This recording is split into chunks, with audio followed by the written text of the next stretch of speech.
तीसरी ब्रांच आज डिस्कस कर रहे हैं क्लास 9th में से। ब्रांच का नाम है सेल बायोलॉजी या इसे कहा जाता है साइटोलॉजी। अब जहाँ पे आप लोगों को ये लफ्ज़ ऐसे मिले कि ये साइटो है तो इसको ग्रीक कॉन्सेप्ट के मुताबिक लिखा जाएगा इस फॉर्म में। फिर आपकी मर्ज़ी है, क्योंकि ये लैंग्वेज हमारी नहीं है, आप इसे साइटो पढ़ें या आप इसे कैटो पढ़ें। तो इसकी मीनिंग क्या हो जाएगी? इसकी मीनिंग हो जाएगी ये है सेल।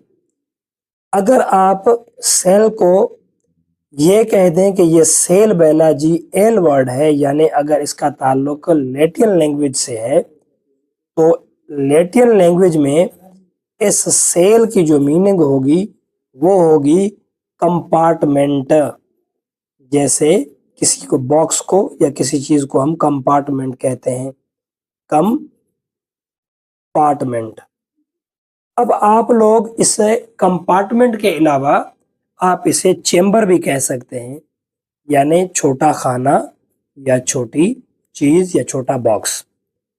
अब सेल की मीनिंग लैटिन लैंग्वेज में भी मिल रही है और इनको हम GR ग्रीक वर्ड में भी कुछ तरीके के साथ इसको हम डिस्कस कर रहे हैं। ये तो हो गई उनकी मीनिंग। अब ये कहते हैं कि आप इनको डिफाइन करेंगे तो इस साइटोलॉजी में, सेल बायोलॉजी में आप पढ़ेंगे किस चीज को? तो आप कहेंगे कि हम इसमें पढ़ेंगे, इसमें हमें जो नॉलेज मिलेगी, नॉलेज वो किस चीज की मिलेगी? नॉलेज अबाउट, किस चीज के बारे में? Knowledge about the cell and दूसरी चीज सेल ऑर्गेनेल। पहले तो आप सेल की बात कर रहे हैं, फिर आप क्या कह रहे हैं? Cell organelle. अब देखिए, सेल तो दो काइंड के होते हैं, हम पहले पढ़ कर आए हैं। एक को कहते हैं यूकैरियोटिक सेल और दूसरे को कहते हैं प्रोकैरियोटिक सेल। सेल चाहे यूकैरियोटिक हो चाहे प्रोकैरियोटिक हो, सेल को सेल ही कहेंगे। और जो सेल ऑर्गेनेल की बात की जा रही है, तो इसमें सेल ऑर्गेनेल किस चीज को हम कह रहे हैं? अगर मैं ये कह दूं कि भाई हम सेल ऑर्गेनेल इसको कह रहे हैं कि किसी सेल के अंदर अगर ये सेल वॉल मौजूद है तो ये सेल का पार्ट है, आप उसे भी स्टडी कर सकते हैं। अगर ये कह दें कि भाई इसमें एक मेन पार्ट और भी है जिसे हम क्या कहते हैं? सेल मेम्ब्रेन कहते हैं, तो ये सेल मेम्ब्रेन भी सेल का पार्ट है, तो आप इसको भी पढ़ सकते हैं साइटोलॉजी में।